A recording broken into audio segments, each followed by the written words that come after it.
আজকে 22শে নভেম্বর রবিবার। আমরা এখন যাচ্ছি টিম্বুরে থেকে সান্দাকপুর পথে। মাঝখানে খানিকক্ষণ আগে গুরদুম গ্রাম আমরা পেরিয়ে এসেছি। এখন আমরা মোটামুটি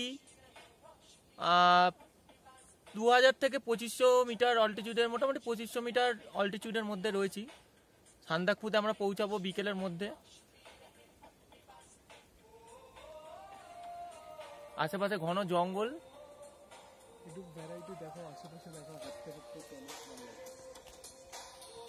তন্ময়দা রয়েছে এখানে।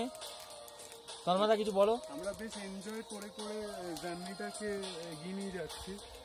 একটা শর্ট ভিডিও। বেসিক্যালি আমরা এখন সান্দাকপুর দিকে এগাচ্ছি, তো সবাই সেই জন্য এগিয়ে যাচ্ছি। নেক্সট টাইম সান্দাকপুরে দেখা হবে। খুব সুন্দর ক্লিয়ার ওয়েদার। কালকেই আমরা ভালো ভিডিও আর লাইভ করবো। সবাই ভালো থাকবেন। Thank you.